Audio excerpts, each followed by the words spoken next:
Well, hi. Welcome to another week of sociology. We're going to be working on chapter 2 this week. I hope you've already started to read and review a little bit about it. And as you know, I'll post a little bit of the audio notes later this week. But the goal here first is to get you to read and to look at the information somewhat. But they'll be coming really soon. Just a little bit of housekeeping before I start talking about the chapter. I've had some questions, like a lot of questions, about the response post and how I'm grading on your discussion board. Okay, I covered this, in some introductory videos and in the demonstration video. So remember, you make your original post, you answer the question, and then you are supposed to respond or reply to another student, okay? And to do that, you don't hit the assignment that says reply. Remember, I said you go underneath someone's post and you click reply. Then the other thing that I said was that I do not grade these immediately. I wait for everyone to finish talking. But if you can see your post, if you can see your reply, I promise it's there, okay? The only time you need to worry is if you see a 0. If there's a 0 in your grade, that means I missed it, or I didn't see it, or it did not upload. Then you send me a message, okay? So just real simple. I mean, I've done my best to make the click pattern as easy as I possibly can for you. So let me know if you have any questions from that, but it is so very important that you watch those videos, okay? You can't take shortcuts at all. All right, so you will be having your a test on chapter 1. Again, I've had questions. Well, how do I study for chapter 1? Use your study guide. All right, I posted it. It's there, and those are where your questions will come from.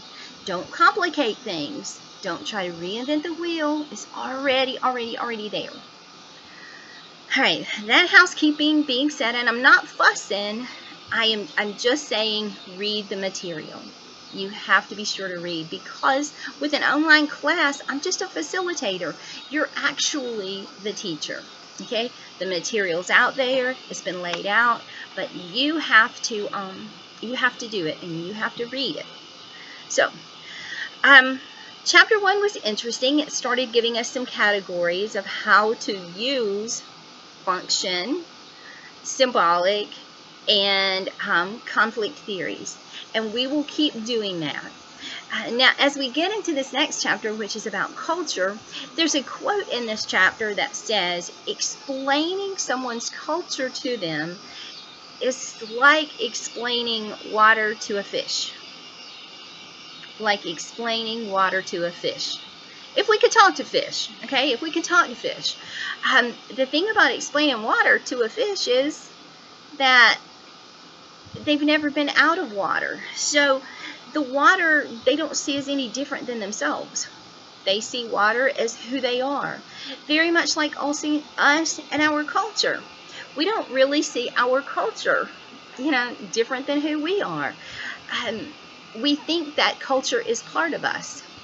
But it's important that we really kind of learn to start separating the two. Separating culture from who we are. And then when we do it that way, then we can really understand, oh, okay, culture is outside me, and that's how culture influences me. Or when I recognize that culture is outside of me, then I influence culture, one of the two. And so that's what we'll be doing during this chapter. I want you to think, about some different cultures. It's hard to think about your culture, but if I take the scenario and I say, okay, what if you were in a jungle in South America and people did not speak any English, they had really never seen modern medicine, and you were sent there to try and save children by giving them this vaccination. And you're thinking, oh, that's simple. all I have to do is just take the baby, give them the shot, and they'll watch them get well. But what if they're not sick?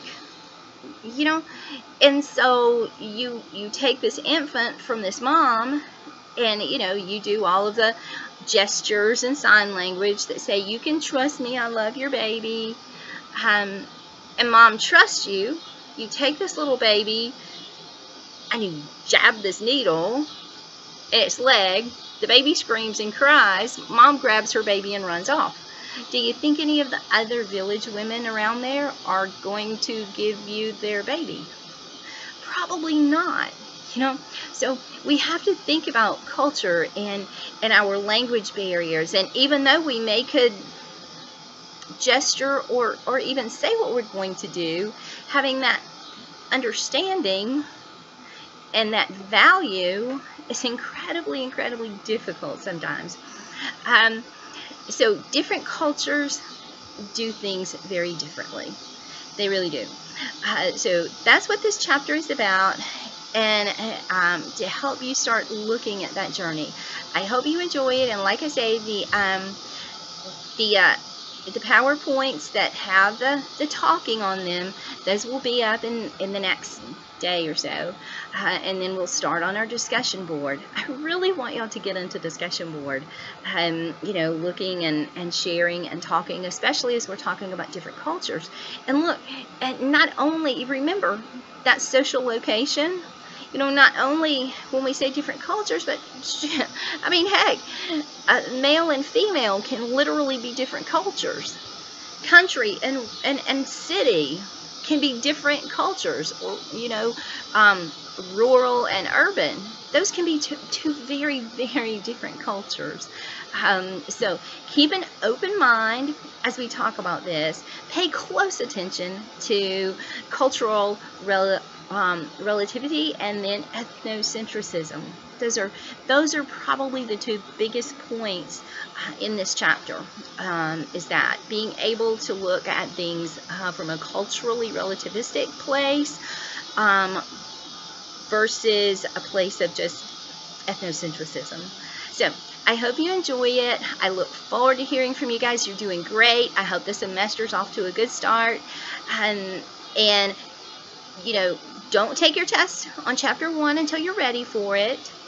Just prepare and make sure you have that study guide ready, because you can use those materials as long as it's really fast, because the test is timed. Okay, so we will talk soon, and I hope you have a good week and a good study with this chapter too. So talk soon.